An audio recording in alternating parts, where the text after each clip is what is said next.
Welcome to the Her Story Circle podcast, the podcast that brings you the extraordinary tales of everyday women who are changing the world. I'm your host, Gertrude Mache, and I'd like to acknowledge traditional custodians of the land on which we meet today. I also like to pay my respects to elders, past, present, and emerging. Every week, we dive into the lives, challenges, and triumphs of women from all four corners of the globe. We're here to inspire, enlighten, and connect, sharing stories that uplift and empower. So grab a cup of coffee, settle in, and join us as we explore the incredible journeys of women shaping our future. This is Her Story, where every woman's voice matters. Hello, everybody, and welcome back to the Her Story Circle. This is Gertrude Mache here in beautiful Melbourne, Australia. And today I am graced with the presence of yet another fascinating woman. Welcome, welcome, welcome to our tribe. Please tell everybody your full name, where you're based, and share your story with us today.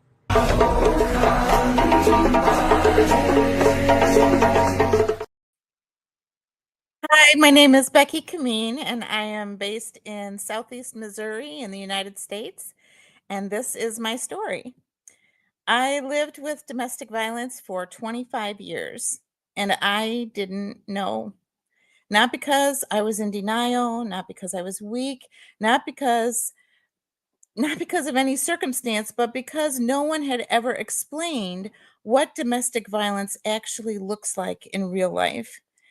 I thought abuse was a drunk man beating up his wife and kids. And what I was living in was not that. What I was living in was an invisible cage. And invisible cages are dangerous because everyone walks past them. Nobody sees, not even the ones inside. From the outside, my life looked normal. I was married, I had 9 kids. We homeschooled, we worked hard, we smiled in public. But inside our home, every part of life was balanced on this razor thin edge. Sometimes everything was fine. And sometimes what had been fine yesterday or even an hour ago suddenly was very not fine. What we wore, what we said, who we talked to, how money was spent, whether we were allowed to ask questions, whether we could have an opinion, whether we could even look in his eyes. All he had to do was get a look on his face, and we knew, and we were afraid. But I didn't call that abuse because society had taught me to look for bruises, for shouting, for dramatic violence. And certainly that is, but that's not all it is. No one ever told me that domestic violence is not defined by bruises. It's defined by fear, by control, and by silence. I had no self-esteem. I had no voice. I had no agency. And still, it never occurred to me that this was abuse. That misunderstanding didn't just confuse me, it protected the abuse, it protected him, and it kept us trapped. There came a night when I could not go on. I was sitting on my bed, staring at the floor, completely hopeless, despairing, totally empty.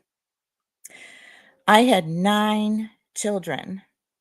I couldn't leave them with him, but I couldn't keep living like this either. My daughters came into my room very quietly and asked if I wanted to go out for ice cream. We never went out for treats. We didn't have money for that. But that night we did. We sat out under the stars. I was crying. My daughters didn't know what to say. It was a beautiful night. the kind of night I had always tried to encourage my children to notice the wonder of the stars, the peace of nature. But that night I couldn't see any of it. Later, I learned that the farmer that paid us in produce had told my girls he was worried I might take my own life. Think about that. Someone on the outside could see how close the edge was, and still the issue was not the abuse. It was my mental state. That's the danger of silence. It hides urgency, it hides harm. Silence hides the responsibility that we all share. When I finally saw a counselor, she explained domestic violence to me for the first time. Not just physical abuse, but psychological, financial, emotional, sexual, spiritual, verbal. I remember reading about it and just getting physically sick. Every page described my life. There was nothing about my marriage that wasn't abusive. And that's when I realized something that changed everything. Silence does not protect victims, silence protects abusers. So I started talking, and immediately something else became painfully clear. People didn't ask, "What is he doing?" or "How can I help?" They asked, "Well, what did you do?" Like, what had I done to deserve it? And what could I do better to make it stop? And then all the helpful advice. Um, be prettier, clean the house better, keep the children quiet, have sex more often, don't do anything that might upset him. In other words, I was made responsible for both the abuse and for stopping it. And that's when I understood something bigger than my own story. Domestic violence doesn't continue because victims are silent or because they don't just leave. It survives because the rest of us don't recognize our role. Here's the part that most people miss: no one saved us.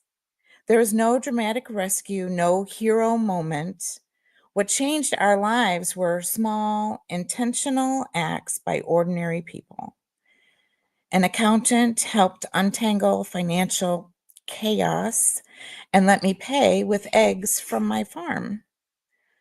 A neighbor listened and hugged me over and over and over again. A martial artist taught my sons that a man's strength and skill is used to protect, not harm.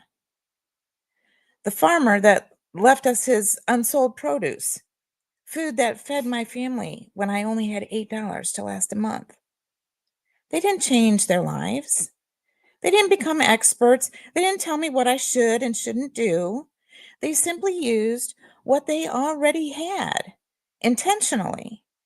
And each act was the difference between staying trapped and becoming empowered. So here's my challenge to you. If you believe domestic violence doesn't involve you, that it's none of your business, that belief is exactly what allows it to continue. You don't need training. You don't need permission. You don't need to rescue anyone. You already have something: your listening, your skill, your profession, your influence, your voice, your presence, your unsold produce. Find the thing that you are already doing and use it intentionally for someone who needs empowering. We once had a gentleman come to our house to teach my oldest son how to shave. We all crammed into the upstairs bathroom, cracking jokes, teasing the brothers about peach fuzz. It was great. It was fun. It was relaxing. It was safe. And it showed my son something powerful, what care looks like. No act of kindness is too small because every kindness gives power back to those who've had it taken away. Domestic violence does not survive because victims are silent or they don't just leave. It survives because we don't see. We stay comfortable. And the moment we choose discomfort, the moment we stop looking away and choose to see, the moment we decide that kindness is always our business, everything changes. Thank you. Wow. Becky, what an incredible story. You know, you're talking about very simple, basic things that people can do, right? Yes. But a Yes. lot of times people don't know what to do. They don't know how to intervene. They don't know if they should intervene or not. So, what myths about domestic violence keep you trapped the longest, do you think? Myths about domestic violence that kept me trapped. Um,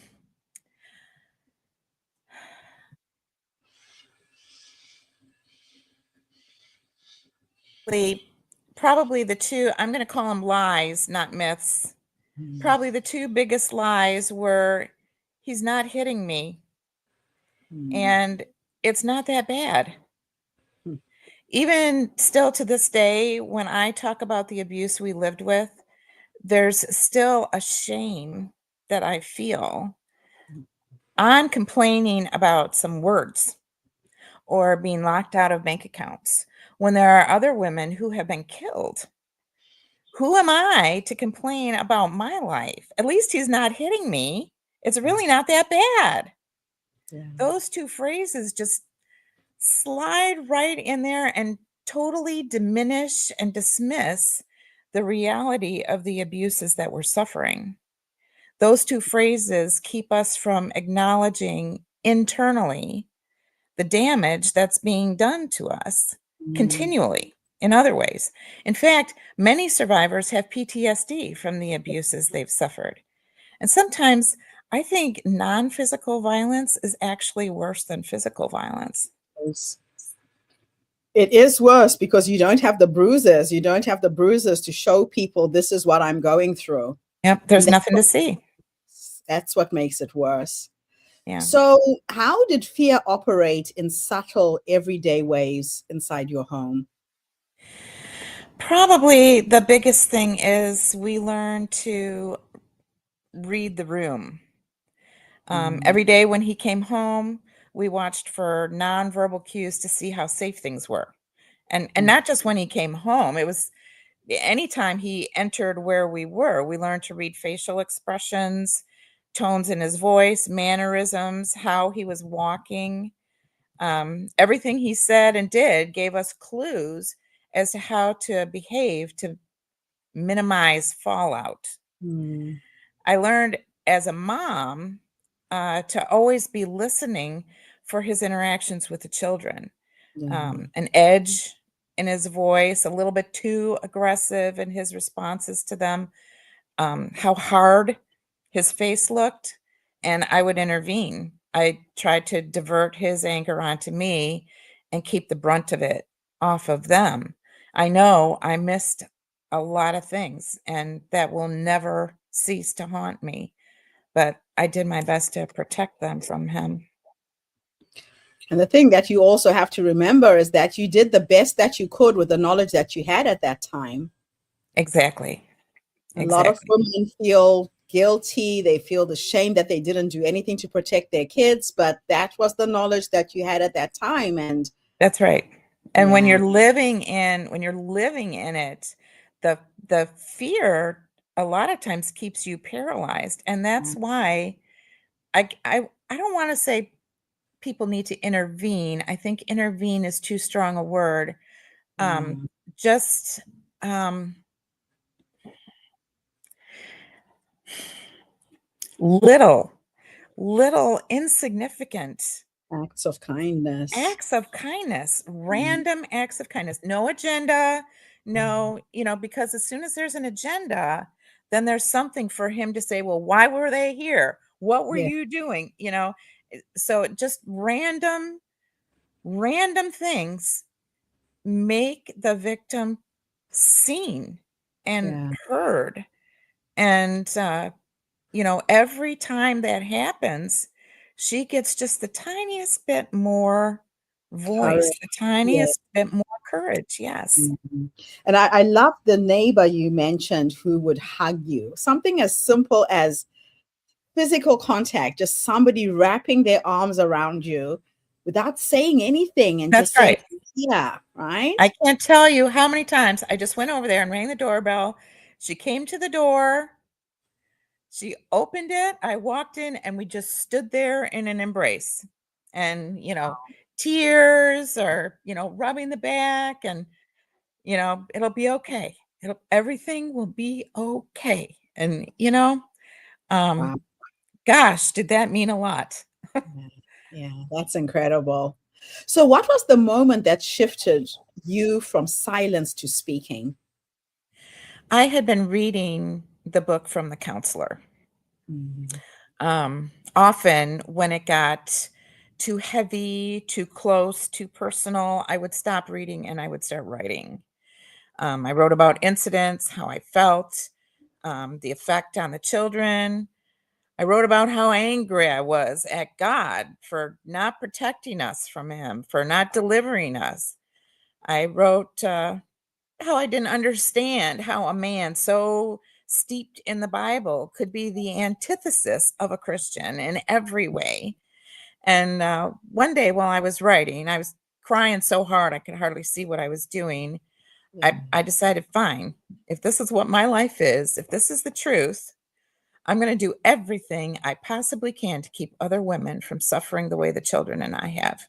And that's when I began speaking about it. Whenever it was relevant to a conversation at hand, it's not like, I mm, went out saying, hey, everybody, my husband's abusing us, yeah, but when it was relevant, I didn't hide it. I didn't keep quiet. I didn't stop talking. I said, what was going and on?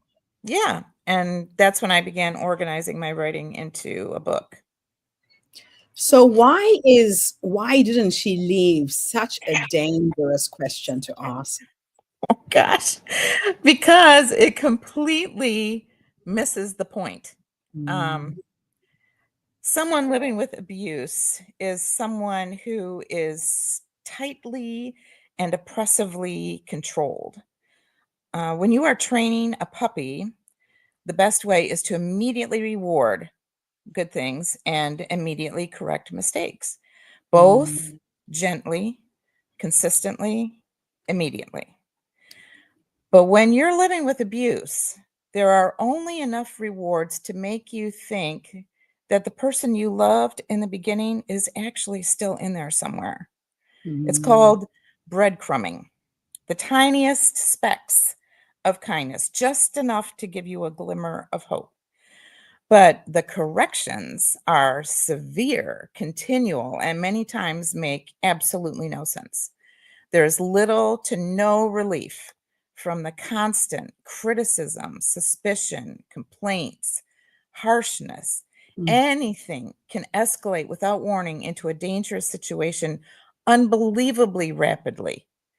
So, telling a victim to just leave Doesn't make displays total ignorance of the power dynamic and the repercussions of violating it.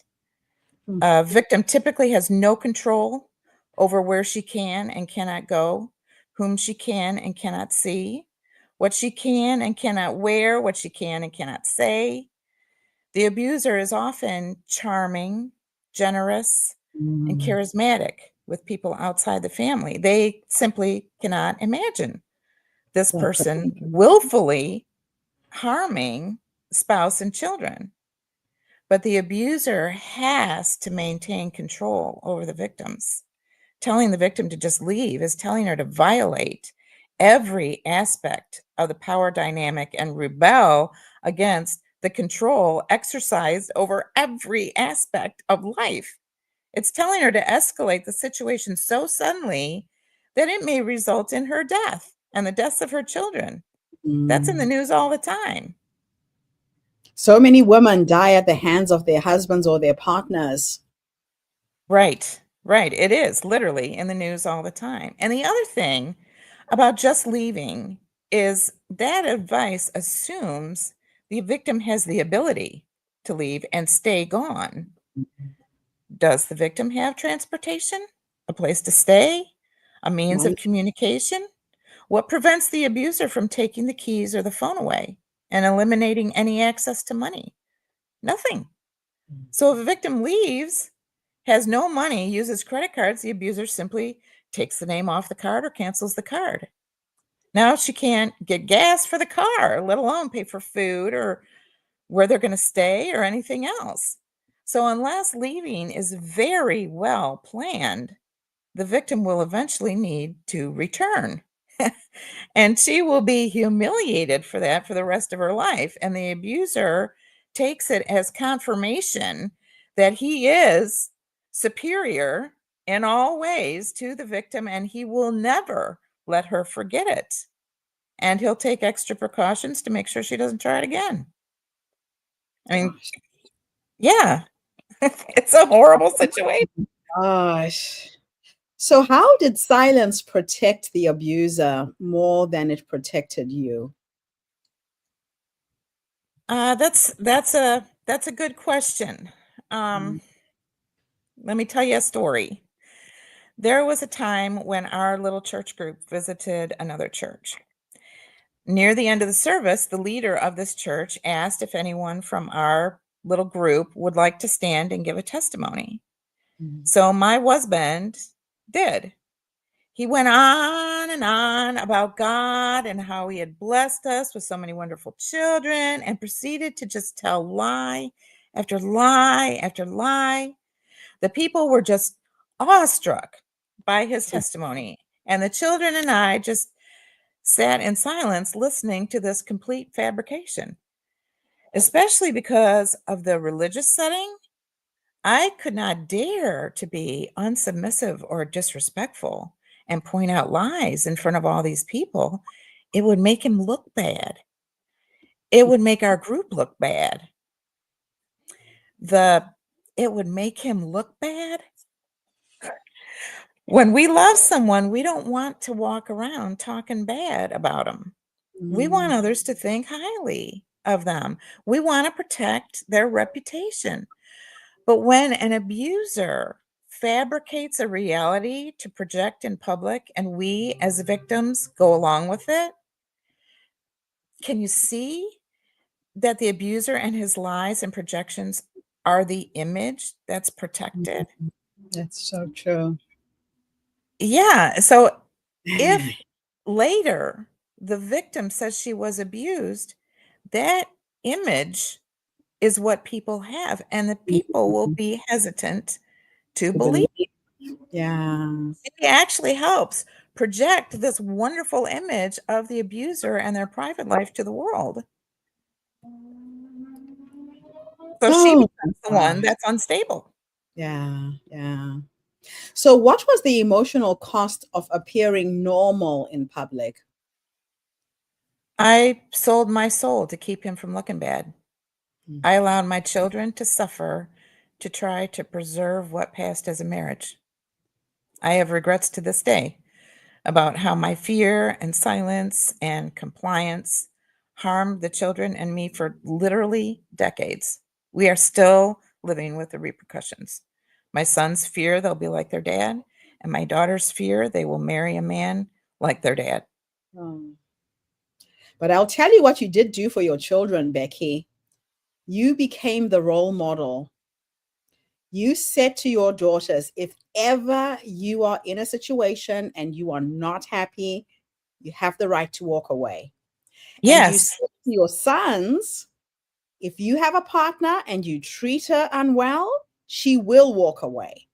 yes, So you empowered your children just by being you, being the role model, because our kids will copy and replicate what we've done, right? They copy how Well, we. there's that hope. Yes, there's the hope they will take the lessons I've learned and apply them before they make the mistakes I did. Yes, yes, they will apply them to their lives. So, what small act of kindness had the biggest impact on your journey? Meeting with the accountant for the first time. Tell us about. Um, I wound up telling her far more of my story than I had originally intended. I Mm, sought her out very shortly after deciding I needed to speak, but I was still used to hiding everything. mm, Um, but what the husband had done was unethical at best and illegal at worst, and I needed to fix it. So I saw her and I just told her everything. And she believed me. That was probably the single most influential thing up until that point in my life. She believed me. She set about making it right. She told me what to do and where to go and who to call to get everything all straightened out. She told me her own story of being a victim in a domestic violence relationship, and she oh, understood so many things that I left unsaid. She not only believed me, understood my situation, helped get it solved, and enabled me to pay for services with what I had, but she gave me the courage to speak again, mm, the rewards and corrections like before. That was a huge reward. Just the fact that she believed me and helped me. She showed me I wasn't alone. She mm. showed me help was actually out there. She showed me I could speak the truth and the truth would set us Which, free, yeah, not protect him and his reputation and image, speaking the truth. And with that realization, the I am going crazy voices in my head got quieter. yeah. Wow. So, what does empowerment look like in the early stages of leaving? It's got to be a hard adjustment, right? It is. It Mm, is a hard adjustment. Baby steps. Being believed and having the courage to look at your situation with new eyes. Those are probably the biggest things. yeah, Um, as victims, we have to remember that we are playing a role. We are part of the equation. So once your eyes are opened, it's important to really look at yourself. How are you being predictable?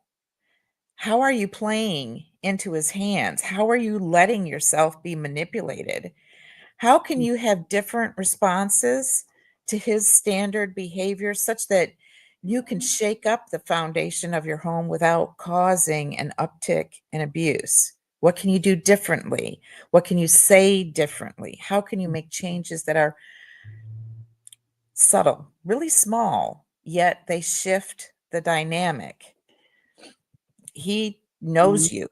He knows your buttons. He knows what causes you to yeah, crack. He knows exactly how far he can push you. This is mm, about changing the height of the bar, making subtle changes that catch him off guard. Being believed gives you the courage to start making those almost imperceptible yes, changes. yeah. And when you change, he also has to And change. The whole he dynamic has to have to change. deal with you because you've not been like that before. That's right. That's right. Wow. So, how do you teach young men what healthy strength truly is like? Very, very early on, after discovering what exactly we were living with, I realized I completely sucked at being a dad. Oh, I realized they needed a father figure that could gently and firmly redirect where my son's hearts had been led so yeah. far. So I did everything I could to foster that. My two oldest played football. My second oldest son, especially, he was in football for 8 years, and they had wonderful coaches, just wonderful coaches, especially the first 4 years when they were in middle school. it wasn't just the coaches, it was the whole team. Um, Mm. when they were lagging behind in something, the team would applaud to encourage them to keep up. They were always high-fiving and good job. And there was, there wasn't a lot of the bitterness and anger and stuff that you sometimes see on football fields, or competitive Mm. sports where somebody makes mistakes and um, it wasn't like that. They were all very encouraging. Um, after the husband left us, I asked a gentleman to just come once or twice a month and help with things around the farm. So he took my boys under his wing. He showed them how to fix tractors, how to put up fences, fix electrical, fix plumbing, pour concrete, build barns. I mean, you know, he showed them what a man is supposed to be doing around the house. And then we had a martial artist who he also was uh, intimately familiar with domestic violence and how that affects people.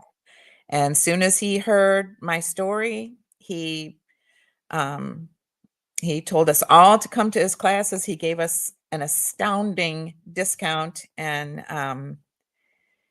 he worked with my boys. I mean, he worked with all of us, Mm. obviously, but he worked with my boys, especially on character qualities like honor and integrity and honesty and courage. Um, his whole emphasis was gentle, firm, discipline, and direction. And he used the martial arts training to show what What you that can accomplish with Yeah. just a little bit of time and effort focusing on what's important, those important details. Mm. So I guess the Wow. short story is find father figures that you trust, that embody what a good man, a good husband, a good father should be, and get them involved in your boys' lives. That is so beautiful. So, what signs should communities learn to recognize sooner? That's that's a tough one. Most abused people are very, very good at hiding it. Yeah. Uh, And I more guess the so in the setting you were in, the religious setting you were in as well. It's hard. Yes, the first the I'm glad you said that. The first thing I would suggest is to actually have speakers give talks on the subject. And I know, Okay. you know, I'm a speaker, so I guess that's kind of a plug, Yes. but that really, um, virtually everywhere you go, no matter whether it's a religious or a commercial organization, no matter where you go, nobody talks about it. Nobody. We Mm, all pretend it that's doesn't a point. happen, Yeah. right? And so nobody we know is a victim or a perpetrator. We're all just, everybody's just happy, right? But if communities start talking about it, if they start making it a public conversation, victims will start having the courage to maybe, nod in agreement, or Mm, or look around to see who else is understanding what the yes. speaker is talking about. Maybe they're going to sit there silently looking at the floor with tears on their face. Um, Maybe they drop their head when a particular topic is mentioned. Mm, Those kind of subtle signs are going to be your first clue. And if yeah. you're just in a social setting, it's the same thing. Yeah. If you're talking to somebody and their spouse comes up and they immediately stop Same. talking, or they kind of step a little closer to you, or they drop their eyes, or Yeah. they get serious. Um, that's yeah, And education, something those are clues. right. And Yeah. likewise, the perpetrator can give clues too. If he comes up and starts um insulting the victim and saying, "Oh, I was just kidding," insults are not kidding. Insults Yeah. are cruel. And if a spouse is doing that to his partner in public, in front of people, what's he doing behind closed doors? Yeah. Oh my gosh. So, how can women rebuild self-trust after long-term control?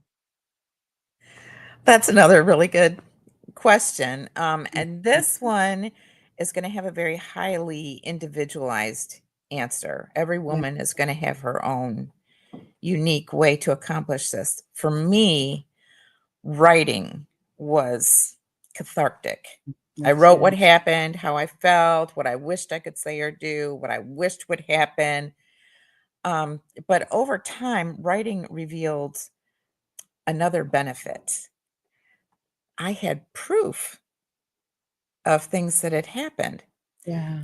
Gaslighting and crazy making are terms used to describe psychological abuse that makes the victim feel like they're going crazy. So Yes. here's a story from my life. There was a time when our hot water heater was just not getting water hot. And Mhm. I we were at the same time we were having some electrical issues. So I said to the husband, well, maybe there's something with the electrical that's causing the water heater to not heat properly. And he said, well, that can't be because our hot water heater runs on propane. Oh, okay. Well, a short time later, few weeks maybe, the hot water heater was still not heating. And I said, well, maybe the propane tank is empty. Maybe that's why the water isn't getting hot. And he Mhm. said, well, that can't be because our hot water heater is electric, not propane. And I don't know much about, stuff like that, but I Yeah. do know that hot water heaters are not both electric and Either propane. one or Okay. the other. So clearly he was lying to me, but because I had written it down, I wasn't just saying to myself, I know he told me that, you Uh, know? I had it written down. So I had proof. And and what that meant was as time went by, one of the changes that I was able to make was, well, no, you told me X before, which means either you were lying before or you're lying now. yeah. And Wow. what could he say? You know, he couldn't say anything. And that is something so small but so big at the same time. Yeah, the little things you can hold on to Mm, um to prove to yourself that what he's saying is not true. mm, Um what he's saying about you, how he talks to you, that's on him. That's not you. mm, And the more you internalize that he was lying there. yes. I'm not crazy. He was lying. Yeah. The more you can internalize stuff like that, the more you can stand up when he complains about how ugly you are, how fat you are, how you always let yourself go, how you do this, how you do that. You have in your mind, he has lied about so many things. I don't have to listen to this, you know? Mm, wow. Now, if you could change one societal belief about domestic violence, what would it be? Um, we all like to believe that nobody we know would harm somebody they say they love. Mhm. And if they do, um, it's too scary to confront it. So we just act like it doesn't happen. We Mm, deliberately close our eyes. We turn away. We tell ourselves it doesn't happen much, so it's not a big thing. mm, So the one thing I would want to change is the belief that it's rare.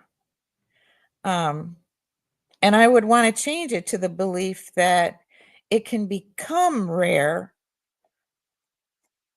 by becoming involved. When the rest of us become involved with our Mhm. small, seemingly insignificant acts of kindness, we can make it rare. It's not rare now, but we can make But it we rare. can. Wow. I like that. I like that. My last two questions are going to be a bit of a thought experiment. Okay. The first one, I'm going to teleport you back to the younger you, the young Becky who got married, was in love, thought she was going to have this beautiful life with her husband and kids.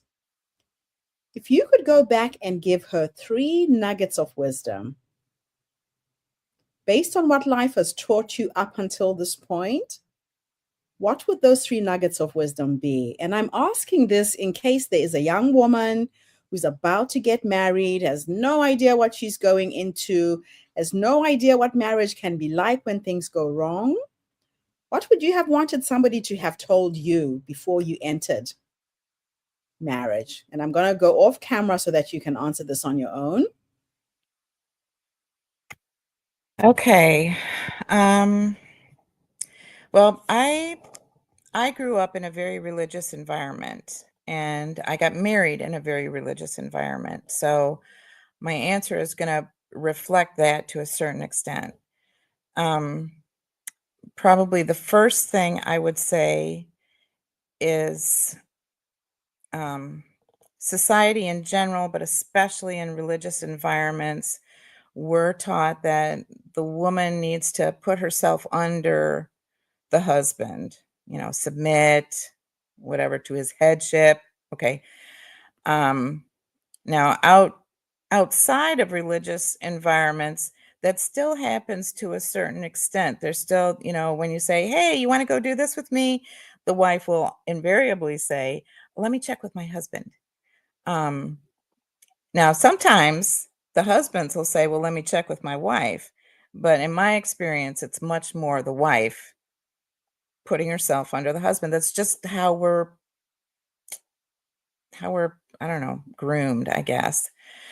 But what I would say is putting yourself under your husband does not mean be a pansy or a rug or anything else. I mean, even a doormat has prickles. Um, so just because you've been taught or you feel like it's your role to be under your husband, that doesn't mean that whatever he says is God's truth. If he doesn't like what you cooked for supper, you don't have to feel bad about that. That's just his own personal taste, and if he would rather go out to McDonald's, he is more than welcome to do it. You put some hard effort into this, and you can say, "I put a lot of effort into this, so you might wanna keep negative comments to yourself." Don't be overly critical unless you're gonna do this too. My husband would come home, and if he, like, saw, um, some dog hair on the floor, he would fly into a rage and, like, sweep the whole house and vacuum, and, all the while he's stomping around and muttering under his breath about what a lousy housekeeper I was, and I let him. I I didn't wanna rock the boat. I didn't wanna, make him upset at me any more than he already was, whereas, now I I would I would handle things quite a bit differently. If he doesn't like the dog hair, he can sure pick it up himself, but he is not gonna have an attitude about it, and that is that, you know? So, um, don't be a doormat.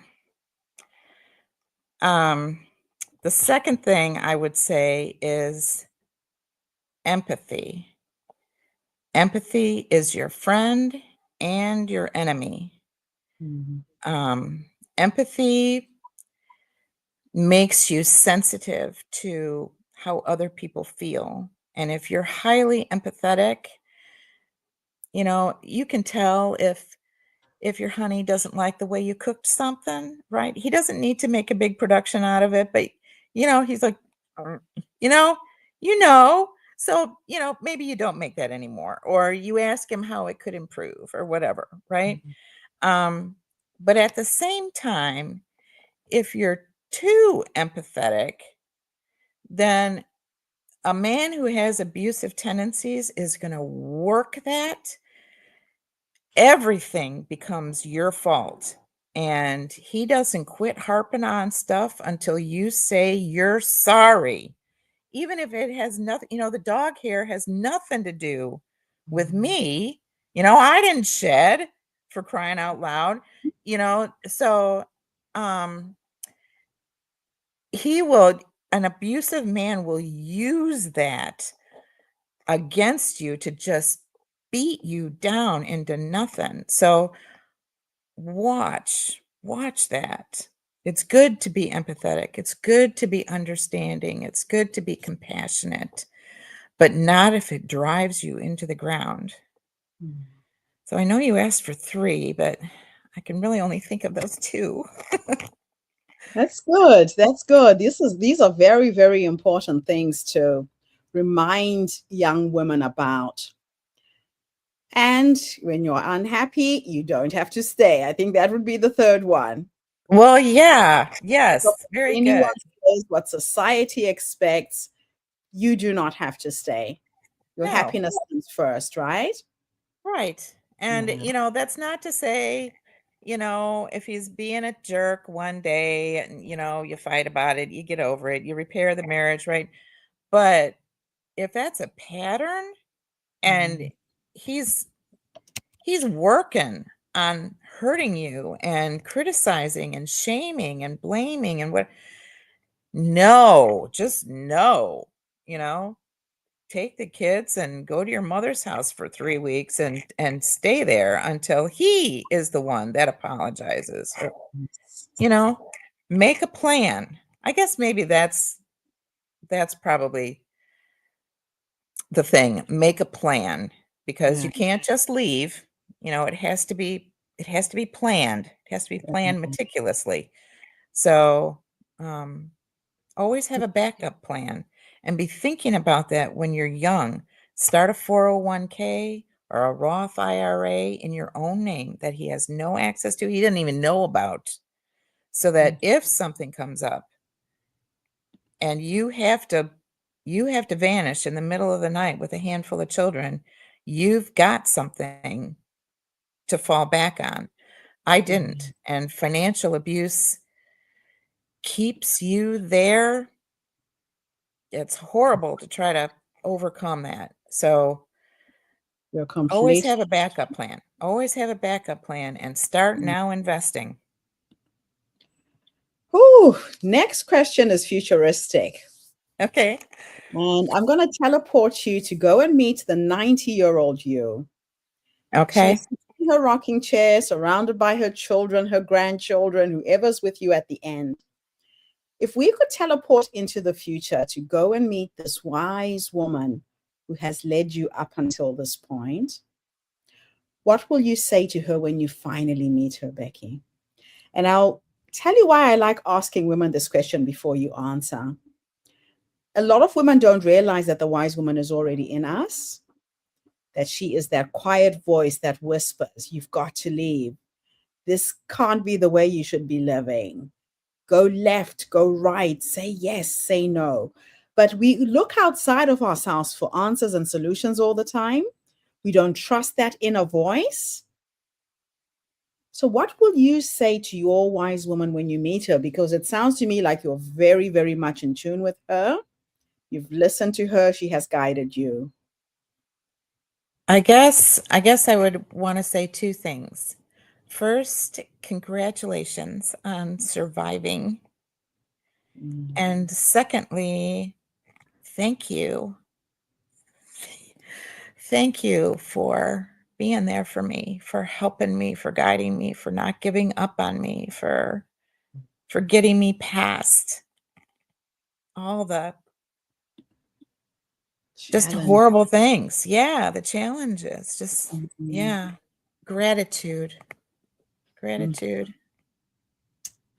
Oh, I have a game that I play, Becky. Yes. I play with the essence of who I am becoming. I tuned into my wise woman a very, very long time ago. I would make decisions that had no rationale to them. People thought I was crazy. I left the country when I was 18. I could see that my country, Zimbabwe, was going down the tubes. I'm like, I'm out of here. And I packed my suitcases and I left. And people have always said to me, wow, how do you know? But she's there. She's in all of us. So I have a game that I play. And I like to say that I tune into the essence. I've met her, I've seen her, I know her power and her strength.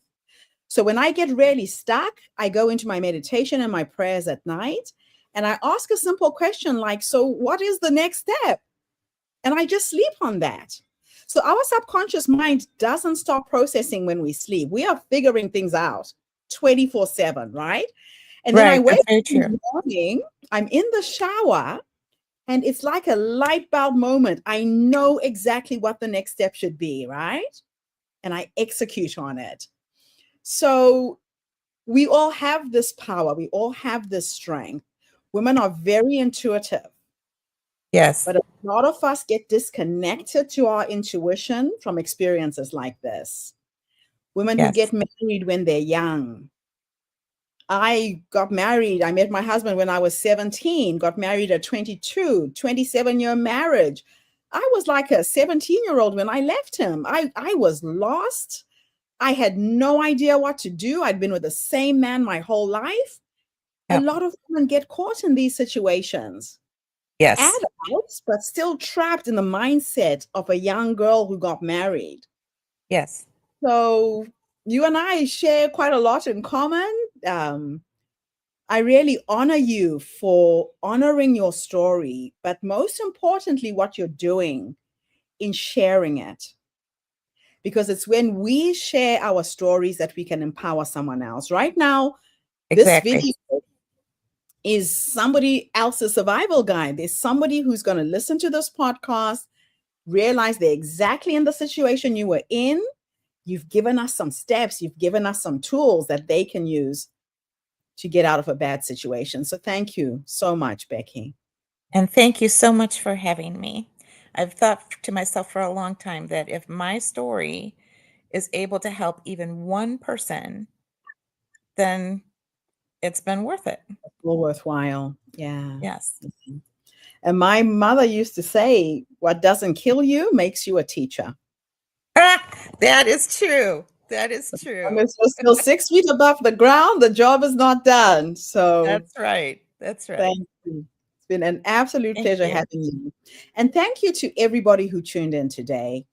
The Her Story Circle is not just a podcast. We are a social impact movement that brings you the stories and voices of women from all over the world. We share these stories to uplift you, to inspire you, to energize you, but most importantly, to help take you from where you are now to where you're trying to go. So if you are a woman who is stuck in an abusive relationship and you can't see the wood from the trees, look for help. Get yourself a counselor. Talk to a friend. Talk to family who will listen. Find someone like an accountant who will believe you, because there are other women out there who've gone through the same thing. If Becky hadn't talked to her accountant, she had no idea she had had a similar experience.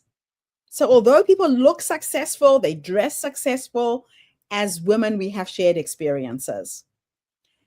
Now, the other thing I want everybody to do is, if you know someone who is in an abusive relationship, please tag them on this video. Share this on your social media, share it with family and friends.